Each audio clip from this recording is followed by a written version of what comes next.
Hey guys! So if you remember the last time that we talked, I mentioned to you guys that I had been let go from my previous job and all the kind of things that entailed with that. Well, the good news is I have since gotten a new job, and with that new job involved a very major move for me. Moved multiple states, 10 hours from where I was from, which explains why I am here in my new office.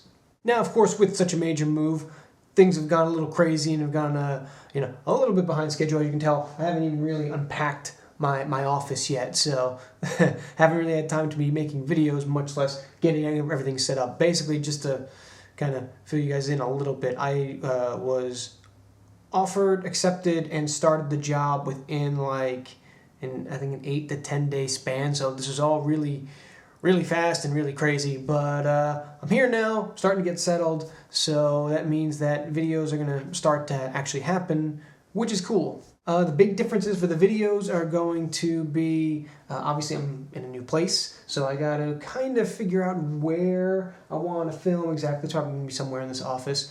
Got to figure out, acoustics, all those sorts of things. So definitely going to be a change, definitely going to be some experimenting, but I think once everything gets settled, it'll come out pretty cool. And hopefully the acoustics in this room are better than my old room, because that was part of the problem. If you guys have watched real early videos that I did back in my parents' house, in my basement, I was able to basically record everything in one shot as opposed to my live stuff and then my voiceover stuff, which helped give like a much more even tone throughout. When I moved to my old apartment, the problem that I ran into was the acoustics were so crazy and that there was such a wicked echo that the audio just wasn't of a great quality. So what ended up happening was I had to record my live stuff first and then basically just take my camera, act like a microphone, and talk into it for the voiceover. And what that created was this real stark disconnect between the volume and the quality of audio between my live hits and my voiceover stuff. So we'll see. Hopefully I can go back to my original model. One, because it'll make my life a lot easier on editing, but two, I just think it'll sound better, it'll be better quality for you guys. So no guarantees on that. That's all stuff I have to really test and figure out, but we'll see. But enough about me. Let's talk about some pretty major Disney news that it's gotten some press coverage, but I feel like it hasn't gotten as much as it probably deserves. So Disney announced yesterday that they are planning to split from Netflix and not only leave Netflix, but start their own streaming network. So what exactly does this mean? Well, a couple things. First and foremost, that means that all of those Disney movies that you love that were on Netflix will no longer be on Netflix, I believe starting in 2019, 2018. I think it was early 2019, late 2018. I think that was when the timeline of this was. So this isn't like major news. I mean,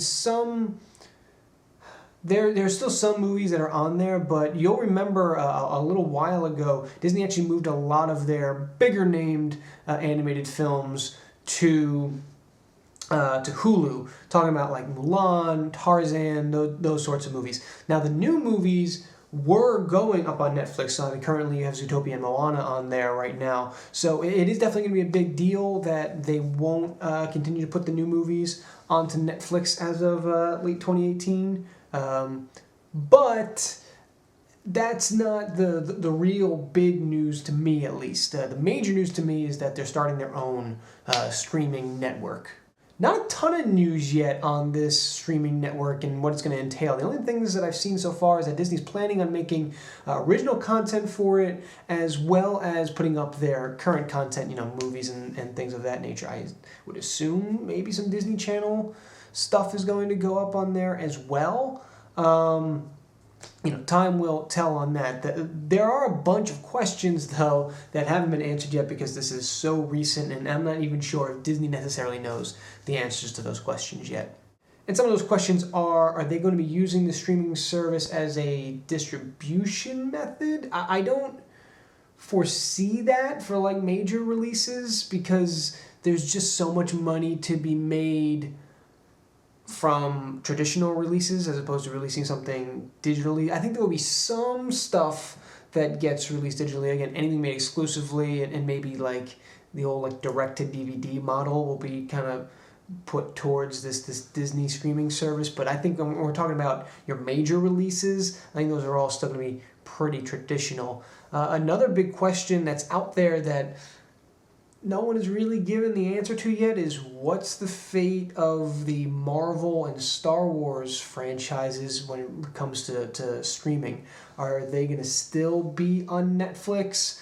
Are they going to be exclusively on this Disney streaming service as well? Because that's another major piece in all of this, the Disney movies aside. Obviously, the Marvel and the Star Wars franchises, that's a huge asset. So it's going to be interesting to see how that plays out. I think, if you're Netflix, obviously, you want to try to keep some rights to be able to show those. And if you're Disney, that's also a big coup to try to get those exclusively on your streaming site because it may get more people to subscribe. So that's something that I haven't really seen an answer to yet, and time's going to tell on that. Again, this is still very early. None of this is really looking to happen until like late 18, early 19 from what I understand. So there's still a lot of time, a lot of negotiating that's going to be taking place on this going forward.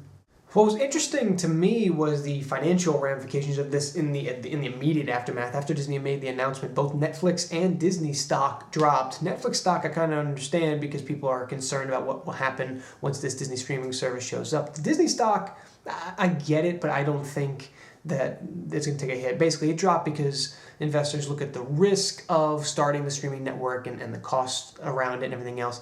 Honestly, though, I don't think there's crazy amount of risk. It's not like Disney's not an unknown, or Disney's an unknown company or something like that. This is a known entity with stuff that we know is popular with a huge fan base. I'm pretty confident that this is going to be a fairly successful venture for Disney. Not a lot of their ventures are totally unsuccessful, aside from the occasional flop here and there. But I like any streaming service. It'll probably struggle, in the very early going, and then once they get their footing, they'll be all right. So not too concerned about the future of Disney really with this streaming service. And the other major news that goes along with this is not just the Disney streaming service, but Disney also owns ESPN, and they are also made an announcement that ESPN will have its own streaming service. So for those of you who already watch ESPN and kind of know some of this stuff, ESPN3 already exists as a basically I want to say free, but it's not really free additional service. Basically, if you have a cable subscription, you can also get ESPN3 on your Roku, internet, anything like that. And that basically is showing not only your typical ESPN channels, but it also shows a lot of sports that aren't currently being aired on the ESPN networks.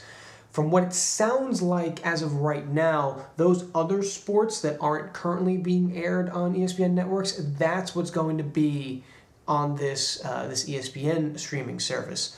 So what's interesting about this is that it is basically giving us a glimpse into the future of television. I think that a lot of people who have kind of tracked this for a while sort of saw this shift coming. People are moving away from cable and they're moving towards streaming services. I mean, you look at the Amazon TV, Roku. That's kind of where this has been heading. More and more people have been not subscribing to cable because they can get all their stuff from these streaming services. I know I was one of those people for a while.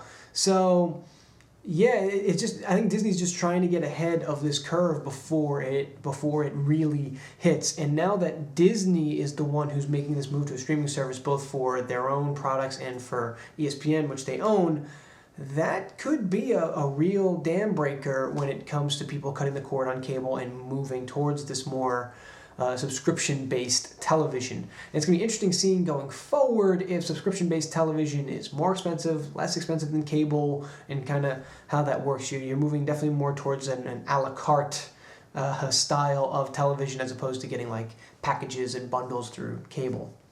And yes, that's a little bit of a diversion from Disney news, but it's stuff that's interesting to me and stuff that's probably interesting to some of you as well. So yeah, that's again, I think it's kind of major news that's sort of gone, I don't want to say under the radar, but a little bit. I think part of that's with stuff going on in the country and things like that. There's just bigger news to fry. So this sort of, major technology news kind of doesn't seem as important comparatively. But yeah, so if you guys didn't know, now you know. And I want to hear from you guys. What are your thoughts on Disney moving to a streaming service, future of television, and all those sorts of things? Are you excited for a Disney streaming service? Would you get a Disney streaming service? I know I probably will, because I'm Joe the Disney guy. I don't really have a choice in the matter. But I want to hear your thoughts on just everything with this announcement. So one last thing before I go, like I mentioned last time I was here, I do have a Patreon account. I'm going to put the link down below. Just a quick note on the Patreon. Like I've mentioned here a couple of times before, this is totally optional. It's just one of those things that it's another avenue to try to support and grow the channel, and only if you feel the need to. Believe me, there are so many free ways to help support the channel that are just as important when we're talking about, watching my videos, subscribing to the channel, sharing videos if you like them. Those sorts of things all help just as much. But if you want to help in another way, that's what the Patreon is for. And I say all this because please don't pledge to the Patreon if you don't actually have any intention of paying. This is kind of the awkward conversation that we have to have, but I've had some situations where people are pledging these exorbitant amounts, and then when the time comes, they drop off. And unfortunately, that ends up kind of hurting my numbers, because you see, I have this 100% drop in patrons, not because people were leaving in droves, because one person left, and it's all technical mumbo jumbo. But basically, if you want to help out through Patreon, great. Please don't exceed your means or anything like that. I try to make it as easy as possible, and every little bit helps, even if it's just $1. Trust me, it is very much appreciated and very much noticed. If you can help more, great. By all means do. But if you don't want to donate through Patreon, or if you want to help out the channel in non-ways that, or in ways that don't affect you having to pay, trust me, there's plenty you can do there as well, in the forms of subscribing and sharing videos and getting the word out about the channel. So yeah, that's the weird, awkward money talk that we had to have, but now it's over. Hooray. Alright, well, I think I've rambled enough for one night.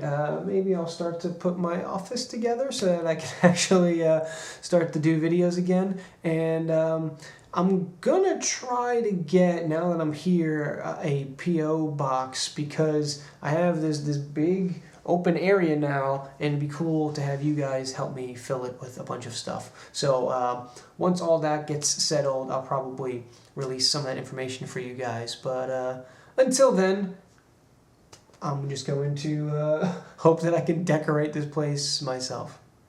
Alright, so for real now, I'm going to get out of here. Like I said before, Twitter information, Patreon information is in the description below. And hopefully I will be seeing you guys real soon with a new Disney Guy review. Fox and Hound, get excited. Bye!